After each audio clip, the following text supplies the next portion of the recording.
Hi everyone, I've put together a short video here to speak about why your grade might be low. So if you are in the 70s, 80s, 90s, this video probably isn't for you, but if you're in the 40s, 50s, or even if you're failing modules, I've just put together 5 different reasons why this might be the case. You may go through this video and think this is really simplistic, but that's a point I make about uni. If you get the simple things done really well, you can get good grades. Okay, so I'll start off with the first one and ask how often are you attending class? Um, we're in COVID times, a lot of it is on Zoom, but whether it's face to face, whether it's gone to Zoom, are you going to these classes? Are you saying to yourself, well, I'll just leave that class, well, I can't be bothered today? We all have days like that. I'm not going to pretend I'm an angel. I did my own degree. I did skip your class. Sometimes I'd be in the pub, sometimes I'd have another social occasion that I'd been to the night before and didn't quite feel in the right headspace. But that's rare. That's now and again. That's not a habit I got into every single week. You're talking 3 or 4 times a semester that things like that get in the way. So if you do find yourself with 50% attendance, 60, maybe even lower than that figure, um, yeah, it's definitely a problem. From lecturing, typically people who I've never met, never had any contact with, it's very rare they come across at the end and they get a good grade. Secondly, this might sound patronizing again, really simple, but how often are you checking Moodle? How often are you checking your emails? You know, the lecturers put a lot of time into material they create that complements their work they do in classes. And it's very common to get a lot of emails asking questions and saying, where's this, where's that? Well, it's on Moodle. I emailed you that last week and told you about that.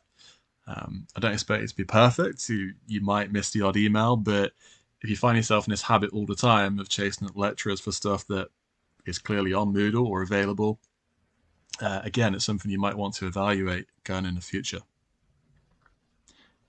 Thirdly, are you asking for help? So if you're given an assessment to do, or there's something in the lecture that you don't understand, do you just say, well, I'll leave it, I'll figure it out, and you never figure it out? Or do you say, well, actually, I'll just drop a quick email to the lecturer and ask? That might sound contradictory because I just said there's certain things you shouldn't be emailing, so you have to get that balance right. Um, Look at Moodle, get the right stuff off there. But if there's stuff out there that isn't very clear, when you write an email to a lecturer, say that. Say, well, I've been through Moodle, I've been through the lecture slides, show that you have that intent, but then say, oh, I'm sorry, I still don't understand this. Lecturers will appreciate the honesty. They'll also appreciate you taking the time to go through the material first before asking. But if you are having any issues at all, always reach out and speak to your lecturer. Next point is, when do you start your assignments? So, for example, if in week one the lecturer says this is the assignment I want you to do, it's due in week six, when do you start doing it? Do you start in week five, week six? Do you ask questions straight away? And it goes back to the previous points. Drop an email, speak to your lecturer in week one, week two, and say, I've started making a few notes. This is what I'm thinking of doing for my assignment. What do you reckon? Am I on the right track? You don't have to send the whole draft, but early days, get in touch, speak to the person in question who set that assignment, and yeah, get some sort of feedback, get some sort of clarity on what it is that you're doing. It's very rare that someone contacts me a day or two before, then gets a good grade. It can happen, but those stories are quite rare in comparison to people that do very poorly. And finally, do you send drafts? Anyone that's been taught by me is probably sick to the back teeth of me saying this, but send drafts. Again, if it's set in week one and it's due in week six, get a draft in week three, week four.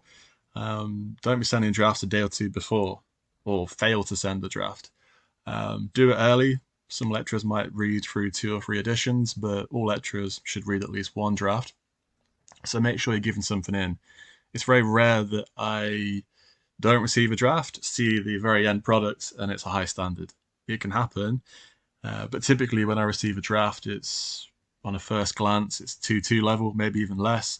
But because that person's taken the time to do 2 or 3 drafts, they go from a 2-2 to a 1-1. So always, always send drafts. Okay, so I kept this one very, very purposely brief. And just a few considerations there, going back to what I've just said. high attendance rate. So what is high for me? Maybe 85, 90%. I appreciate realities of life getting away sometimes, or now and again you do want to go out with your mates, and you don't come in. Fair enough, I've done it. Secondly, sync emails to your phone, read them. Um, I'm a human being. In jobs I've had, some emails are boring, but go through them. Make sure you're up to date with what's being asked of you by your lecturers. Next, don't put it off. If you want to contact your lecturer, don't think, oh, I'll do it next week, I'll wait. Just do it. If there's anything you're not sure about, go through the right channels, go through the lecture notes, go through the material. If you're still not sure, ask questions. I'll do a whole video on this soon about planning an assignment. Start planning it as soon as possible. Go for a coffee, take a notepad, and just start planning what you're going to do within that first week of receiving that assignment. Don't sit on your ass for the first 4 weeks and then panic, get to week 5, 6, whatever it may be, and then think, oh shit. And then suddenly you may have been the same way with 4 or 5 other assignments, and you find yourself in 2 weeks having to do 5 pieces of work. Okay, so I kept it fairly brief. I'll do some more videos on this and clarify this stuff again another time. But if you want to discuss any of this, any sort of questions, as always, the usual platforms, get in touch. We can chat about this further. Okay, thanks for listening, and I'll speak to you again soon.